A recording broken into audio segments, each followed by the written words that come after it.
அடுத்து இன்னொரே ஒரு பல்கலைக்கழகம், 100 பல்கலைக்கழகங்கள் இருக்குது நம்ம பாரத தேசத்தில் சொல்றேன். நான் இன்னொரே ஒரு பல்கலைக்கழகத்தை சொல்றேன். அது நாலந்தா பல்கலைக்கழகம். சைனால இருந்து ஒருத்தன் புறப்பட்டு வந்தான். நான் படிச்சா நாலந்தாவில் படிப்பேன். அது கிமு 400களில் துவங்கப்பட்ட பல்கலைக்கழகம் நாலந்தா பல்கலைக்கழகம், உங்களுக்கு தெரியும். அவன் பேர் யுவான் சுவாங்.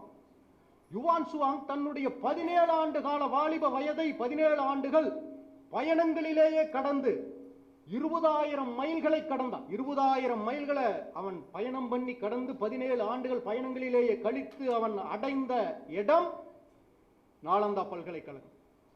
படிச்சா நாலந்தா பல்கலைக்கழகத்தில் படிப்பு இல்லைன்னு உயிரை விடுவன்னு சொன்னான். அவன் உயிரை விடுவதற்கான நிறைய சந்தர்ப்பங்கள் வந்தது. ஒவ்வொரு சமயத்திலும் அதை தாண்டி அவன் பாரத தேசத்தை நோக்கி நடந்து வந்துட்டே இருந்தான். இன்னைக்கு இவ்வளவு வசதிகள் இருக்கக்கூடிய ஒரு பகுதியில கூட அந்த யுவான் சுவாங் எந்த பாதையில வந்தானோ அந்த பாதையில மறுபடியும் கூட இந்த காலகட்டத்தில் கூட நகர்றது ரொம்ப கஷ்டமானது.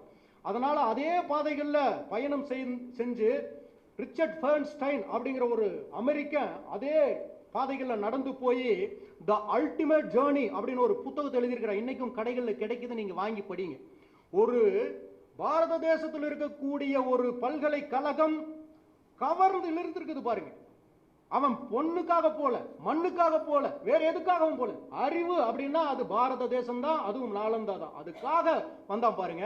அதுக்காக எழுதப்பட்டிருக்கிற இன்றைக்கு கிடைக்கிற நூல் த அல்டிமேட் ஜேர்னி. படிச்சு பாருங்க யுவான் சுவாங் எப்படி வந்தா அப்படின்னு. அப்படிப்பட்ட நாலந்தா பல்கலைக்கழகத்தில் நான் 1000 பேர் சொல்ல முடியும், டைம் முடிஞ்சு போகும். அதனோட அந்திம காலத்தை சொல்றேன். அது 1193வது வருடம், மிகச்சரியா 1193வது வருஷம். சீலபத்திரர் அப்படிங்கிறவர் தான் ப்ரொஃபஸரா இருக்கிறாரு, பிரின்சிபல் மாதிரின்னு வச்சுக்கங்க. அந்த காலத்துல அவர் சீலபத்திரர் இருக்கிறாரு. பக்கத்துல அரேபிய பாலைவனங்களிலிருந்து வந்த போர் வீரர்கள் எல்லாம் ஊருக்குள்ள இருக்கிறாங்கன்னு சொல்றாங்க. அவருக்கு என்ன, அதை பத்தி கவலையே இல்லை. ஏன்னா எத்தனையோ போர்கள் நடந்திருக்குது. அது ஒரு சமவெளி பகுதியில் நடக்கும். நாலந்தா பல்கலைக்கழகம் அது பாட்டுக்கு நடந்துட்டு இருக்கும். நாலந்தா பல்கலைக்கழகம் எப்படிப்பட்டது அப்படின்னு சொன்னா 10,000 மாணவர்கள் படிச்சுட்டு இருந்தாங்க. 1510 பேராசிரியர்கள் இருந்ததா. இது ஏதோ நம்ம அடிச்சு விடுறது. இன்னைக்கு பிரிட்டானியா என்சைக்ளோபீடியாவோ விக்கிபீடியாவோ நீங்க திறந்தீங்கன்னா நான் சொல்லக்கூடிய நம்பர்ஸ் மிக சரியா இருக்கும். யுவான் சுவாங் காலத்துல நாலந்தா பல்கலைக்கழகத்தில் 1510 பேராசிரியர்கள் இருந்தாங்க. அப்படிப்பட்டது. நம்மெல்லாம் ஒரு 100 ஏக்கரா தானம் கொடுப்போம் ஒரு கோயிலுக்கோ ஒரு ஸ்கூலுக்கோ. ஆனா அன்றைய நம்மளுடைய மன்னர்கள் 100 கிராமங்களை தானமாக கொடுத்திருந்த நாலந்தா பல்கலைக்கழகத்துக்காக. ஏன், நீ மாணவர்கள் கிட்ட பணம் வசூல் பண்ணக்கூடாது. 100 கிராமங்களில் இருந்து வரக்கூடிய வருமானத்தை கொண்டு அந்த பல்கலைக்கழகம் இயங்கியது. எப்படி ஒரு தொலைநோக்கு பார்வை நம்மளுடைய முன்னோர்களுக்கு நம்மளுடைய மன்னர்களுக்கு இருந்திருக்கு அப்படிங்கிறத பாருங்க. 1193ல சீலபத்திரரோட அவருடைய காலகட்டத்தில் பக்தியார் கில்ஜி அப்படின்னு ஒரு முரட அவன் வர்றான். அவர் வழக்கம் போல நம்மளுடைய மன்னர்கள் தான் எப்பவுமே தனுர்வேதத்தை பின்பற்றி பகல்ல சண்டை கட்டுவான். வேலோட வேல் மோதும், வாளோட வாள் மோதும், அப்படிதான் இருப்பான். நிராயுத பாணியை தாக்க மாட்டான். அதனால நமக்கு என்ன, நம்ம பாட்டுக்கு பாடம் நடத்திட்டே இருப்போம். இந்து மன்னன் இல்லையே, அது புரியல. வந்தவன் அரேபியன் காட்டரபி. 6 மணிக்கு மேல இந்த கூடாரத்திலிருந்து அந்த கூடாரத்துக்கு போய் சாப்பிடுவாங்க. மகாபாரதத்தில் பார்த்துருக்கிறோம் நம்ம. 18 நாள் நடந்த போர்ல ஒவ்வொரு நாள் இரவும் இன்டர்சேஞ்ச் ஆகி சந்தோஷமா பேசிட்டு இருப்பாங்க. காலையில சண்டை கட்டுவாங்க, கொல்லுவாங்க, அது வேற. ஆனா இரவுகள்ல உணவு பரிமாறிக்கொள்வார்கள், ஆனந்தமாக பேசி சிரிப்பார்கள். மகாபாரதத்தில் பார்த்திருக்கிறோம். அப்படிப்பட்ட பாரத தேசம் இரவு 8 மணிக்கு பக்தியார் கில்ஜி வரல. அவனுடைய படை தளபதி சம்சுதீன் அப்படிங்கிறவன் சில படை வீரர்களோட நாலந்தா பல்கலைக்கழகத்துக்குள்ள அந்த குதிரை வந்து நிக்குது. சாக்காகிறாரு சீலபத்திரர். இவன் ஏன் இங்க வந்து இருக்கிறானுங்க அப்படி சொல்லி வந்த மாத்திரத்தில் கேள்வி பதிலுக்கெல்லாம் இடமே கிடையாது. பார்த்தா மிகப்பெரிய அறிவு களஞ்சியமாக நூலகம் பெரிய சைஸ்ல தெரியுது. நூலகத்துக்குள்ள போறான். இங்க என்ன இருக்கு அப்படி சொன்ன, இதெல்லாம் புத்தகங்கள், எதை பற்றி சொல்லுது அப்படி சொன்ன. இவருக்கு கொஞ்சம் அறிவு இருக்கிறதுனால சீலபத்திரர் என்ன நினைக்கிறாருன்னா, என்னுடைய இடது பக்கம் இருக்கிறதெல்லாம் திருக்குறான்ல சொன்னக்கூடிய விஷயங்களை சொல்லி இருக்குது, இது எல்லாம் வேற மார்க்கத்தை பற்றி சொல்லுது அப்படின்னு சொல்லி அவர் சொல்றார் சீலபத்திரர். அப்படியா, சரி அப்படி சொல்லி வலது பக்கம் இருக்கிறதுக்கெல்லாம் தீவை அப்படி சொல்லி தீப்பந்தத்தை எடுத்து வீசுறான். பற்றி எரியுது. சரி, ஒரு பக்கம் இருக்கிற புத்தகங்களையாவது நூல்களையாவது நாம் காப்பாற்றி விட்டோம் அப்படின்னு சந்தோஷப்படக்கூடிய சமயத்துல குர்ஆன் ஒண்ணு இருக்க, அது போதுமே உலகத்துக்கு. இந்த சைடு இருக்கக்கூடிய நூல்கள் எதற்கு அப்படி சொல்லி இதையும் தீவை அப்படி சொல்லி தீ வச்சிடறாங்க. அடுத்த வினாடி சம்சுதீனுடைய வாள் சீலபத்திரரோட நெஞ்சில் இறங்குது. மகாயான குரு நாகார்ஜுனர் நிர்மாணித்த அந்த மடம், அந்த பல்கலைக்கழகம், அதையெல்லாம் கொஞ்சம் கொஞ்சமாக சிதைந்து போனது சீலபத்திரரோட மரணத்தோட சேர்ந்து. அவர் கண்ணை மூடுற போது நாளந்தா பல்கலைக்கழகமும் தன்னுடைய இறுதி மூச்சை விட்டது. சகோதரர்களே, நீங்க நான் சொல்லக்கூடிய குறிப்பு இஸ்லாமிய வரலாற்று பேராசிரியர்களால் எழுதப்பட்டது. பல நாட்கள், பல வாரங்கள் நாளந்தா பல்கலைக்கழகத்துடைய நூலகத்தினுடைய தீ பல நாட்கள் தொடர்ந்து எரிந்து கொண்டிருந்ததுன்னு சொல்லி எழுதியிருக்கிறான். எத்தனை ஆயிரம் நூல்கள், சுவடிகள் இந்த பாரத தேசத்தினுடைய ஞான களஞ்சியம், பொற்களஞ்சியம் அழிந்து போயிருக்குன்னு நினைச்சு பாருங்க. ஒற்றை தீப்பந்தம். இந்த தேசத்தினுடைய ஒட்டுமொத்த அறிவும் தீக்கரையானது. காட்டு மிராண்டிகளுக்கு அதை பத்தி கவலை. காட்டு மிராண்டிகளுக்கு இது எல்லாம் வரலாறுகள்ல படித்த பாரதி சொல்றான். பாரதி அவன் ஒரு கவிஞன் மட்டும் கிடையாது, அவன் ஒரு கட்டுரையாளன், அவன் ஒரு பத்திரிகையாளன், அவனுக்கு பல்வேறு திறமைகள் இருந்தது. அவன் இதெல்லாம் பார்த்துட்டு கிறிஸ்டியன் மிஷனரிஸ் நடத்துற ஸ்கூலுக்கு போயிட்டு வர்ற குழந்தைகளை பார்த்து சில கேள்விகள் எல்லாம் கேட்டு போறான். எல்லாம் எதிரா இருக்கு.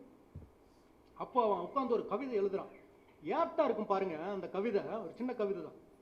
கம்பன் என்றொரு மனிதன் வாழ்ந்ததும், காளிதாசன் கவிதை உணைந்ததும், உம்பர் வானத்து கோளையும் மீனையும் ஓர்ந்தளந்ததோர் பாஸ்கரன் மாட்சியும், நம்பரும் திரளுடன் ஓர் பாணினி ஞாலமீதில் இலக்கணம் கண்டதும், இம்பர் வாழ்வின் இறுதி கண்டு உண்மையின் இயல்புணர்த்திய சங்கரன் ஏற்றமும், சேரன் தம்பி சிலம்பை இசைத்ததும் தெய்வ வள்ளுவன் வான்மறை தந்ததும், பாரில் நல்லிசை பாண்டிய சோழர்கள் பாரளித்து தர்மம் வளர்த்ததும், பேர் அருட்சுடர் வாழ்கொண்ட அசோகனார் பிழைபடாது புவித்தலம் காத்ததும், வீரர் வாழ்த்த மிளி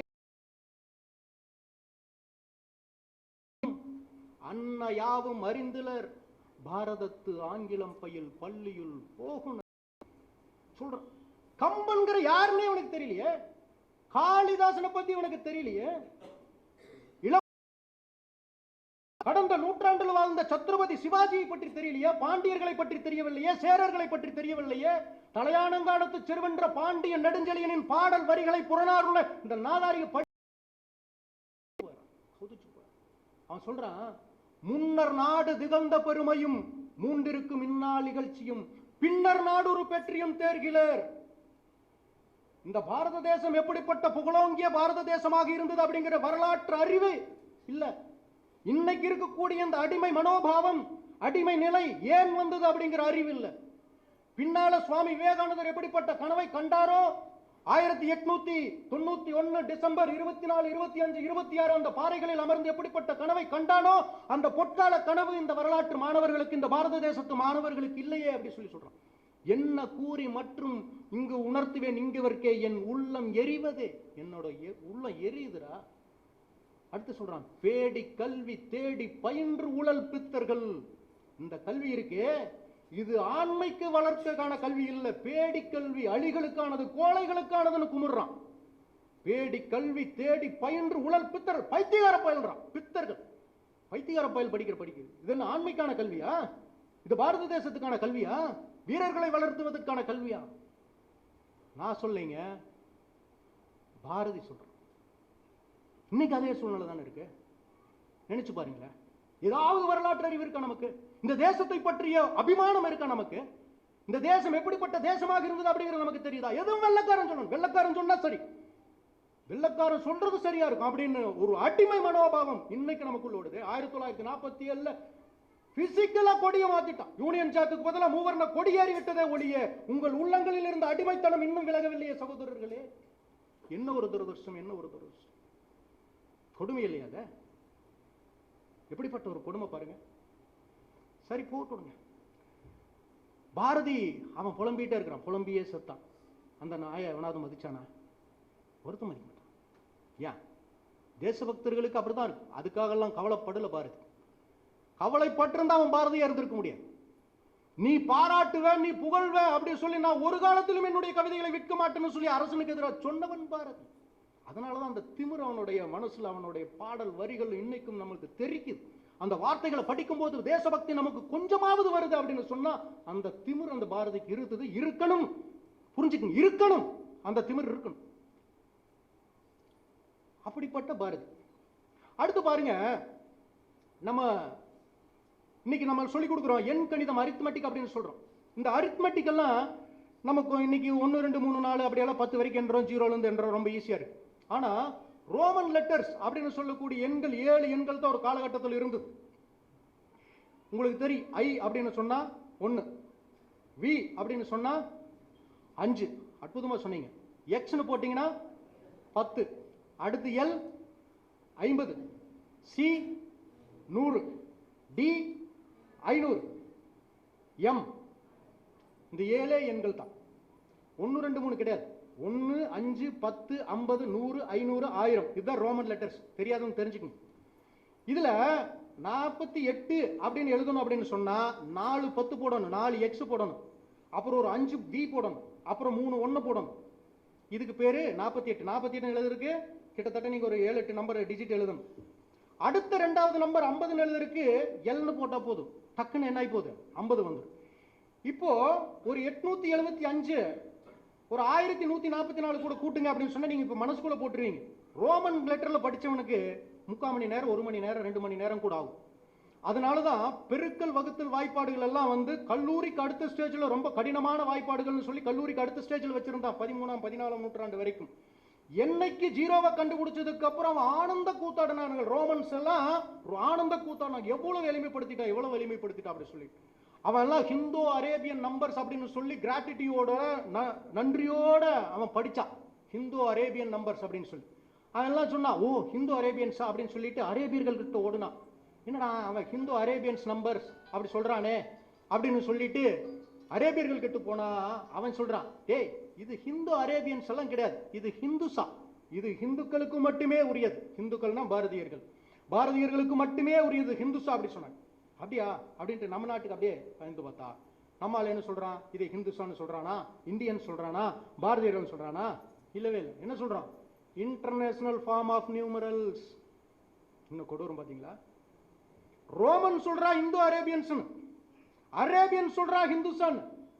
இதை கண்டுபிடித்தவர்கள் இன்டர்நேஷனல் ஃபார்ம் ஆஃப் நியூமரல்ஸ் சொல்ற. புரிஞ்சுக்கோ. அடுத்து இந்த பூஜ்ஜியத்தை நம்ம 2000 ஆண்டுகளுக்கு முன்னாலே நம்ம பயன்படுத்தி இருக்கிறோம். இன்னைக்கு நேரத்தில் இல்ல. அரேபியன்ஸ் எல்லாம் வெறும் 600 நூற்றாண்டுகளுக்கு முன்னால, 7 நூற்றாண்டுகளுக்கு முன்னால இந்த பூஜ்ஜியத்தை நம்ம கிட்ட இருந்து கத்துட்டு போனவன். 2000 வருஷங்களுக்கு முன்னாலே சந்த சூத்திரம் சொல்லி பிங்களர் ஒருத்தர் தன்னுடைய சந்த சூத்திரத்தில் எழுதியிருக்கிறான் 0. அந்த கவிதைகளை நான் சொன்ன உங்களுக்கு கொஞ்சம் கன்ஃபியூஸ்டா இருக்கும். இருந்தாலும் நீங்க இந்த பேரை ஞாபகம் வச்சுக்க, கூகுள்ல சர்ச் பண்ணுங்க, பிங்களர் சந்த சூத்திரம் அப்படிங்கறத சர்ச் பண்ணீங்கன்னா அவன் தன்னுடைய சந்த சூத்திரத்துல சூன்யத்தை பயன்படுத்தி இருக்கின்றான். அதுக்கு முன்னாலே இருந்திருக்கு, வேத காலத்துல 0 இருந்திருக்கு. ஆனா அவன் ரெக்கார்டு எங்க இருக்குது அப்படின்னு நீங்க கேட்டீங்கன்னா நான் சொல்லணும் இல்லையா, சந்த சூத்திரத்தில் இருக்குது. கோல்டன் ரூல் ஆஃப் அரித்மெட்டிக் அப்படி சொல்லுவாங்க, திரைராசிக மெத்தட் அப்படி சொல்லுவாங்க. அப்படின்னா 3 பொருள், 3 பொருள் 225 ரூபாய்னா 7 பொருள் என்ன, இது ஒரு விளையாட்டா கேட்பாங்க. இதெல்லாம் எப்ப தெரியுமா இங்கிலாந்துக்கு போச்சு, 15ஆம் நூற்றாண்டுல தான் போச்சு. இது 3000 வருஷம் பழமையானது பாரதியர்களுக்கு. கணிதம்னு சொல்லக்கூடிய algebra, ax² plus bx plus c equal to 0, the standard form of quadratic equation அப்படி சொல்லி நம்ம படிப்போம். இதெல்லாம் எங்க யார் கண்டுபிடிச்சா அப்படின்னு சொன்னா 10ஆம் நூற்றாண்டுல ஸ்ரீதராச்சாரியார் அவர் சொல்லி இருக்கிறார். இந்த தரவுகள் எல்லாம் ஒரு 20-30 ஆண்டுகளுக்கு முன்னால கேட்டிருந்தா நான் எடுத்து கொடுக்கிறது சிரமமா இருக்கும். இன்னைக்கு பொதுவெளியில நெட்ல உங்களுக்கு எல்லாம் கிடைக்கும், நீங்க எடுத்து பார்த்தா போதுமானது. இதை சொன்னவன் யாரு, ஸ்ரீதராச்சாரியார். அடுத்து ஒரு ஈக்குவேஷன் சொல்றோம் பாருங்க, ax plus by equal to c அப்படின்னு சொல்லி. இதைய 2 பேர் தீர்த்தாங்க. இது ஒரு கடினமான சமன்பாடு. ஒருத்தன் பாஸ்கராச்சாரியார், இன்னொருத்தர் ஆரியபட்டர். ஆரியபட்டர் கிபி 476ல குட்டாகரம் அப்படிங்கிற மெத்தட் வச்சு சரி பண்ணாரு, அதை சால்வ் பண்ணாரு. பாஸ்கராச்சாரியார் 1120கள்ல, ஓராண்டு 2 ஆண்டு முன்ன பின்ன இருக்கலாம், 1120ல வர்க்க பிரகிருதி அப்படிங்கிற மெத்தட்ல அதை அவரு சரி பண்ணார். அடுத்து இன்னொன்னு சொல்றேன், 61, ரொம்ப அல்ஜீப்ரா போக வேண்டாம்னு நினைக்கிறேன், குழந்தைகளுக்காக சொல்றேன். 61x² plus 1 equal to y² அப்படின்னு சொல்லி இன்னைக்கு ஃபெல்ஸ் ஈக்குவேஷன் படிக்கிறோம். ஃபெல்ஸ் ஈக்குவேஷன் சொல்லி அதைய பாஸ்கராச்சாரியார், அதே 1120 வாழ்ந்த அந்த பாஸ்கராச்சாரியார் சக்கரவாளம் அப்படிங்கிற மெத்தட்ல அதை எப்படி சால்வ் பண்றதுன்னு சொல்லியிருந்தார். ஆனா அது 12ஆம் நூற்றாண்டு. 6ஆம் நூற்றாண்டுல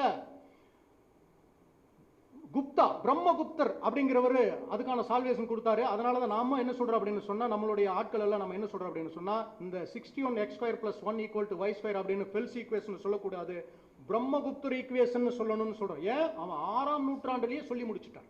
அப்படிப்பட்ட இந்த அல்ஜீப்ரா கணக்கெல்லாம் இருக்கு, இன்னைக்கு நம்ம கணக்கு போடுற மாதிரி அப்படியெல்லாம் கிடையாது. நம்மளுடைய முன்னோர்கள் எல்லாமே கவிதை வடிவில் எழுதினாங்க. கவிதை வடிவில் பாஸ்கராச்சாரியாரோட கவிதைகள் எல்லாம் எடுத்து பார்த்தீங்கன்னா கவிதையும் இருக்கும், கணக்கும் இருக்கும், அறிவியலும் இருக்கும். இந்த மாதிரி உலகத்தில் எந்த கணித ஆசிரியர்களும் கிடையவே கிடையாது. வரலாற்றில் எந்த நாட்டுக்கு போனீங்கன்னாலும் கணக்குன்னா கணக்கு. கவிதை எழுதுறவனுக்கு அறிவியல் வராது, அறிவியல் எழுதுறவனுக்கு வரலாறு வராது, வரலாறு எழுதுறவனுக்கு இன்னொன்று வந்து தொலையாது.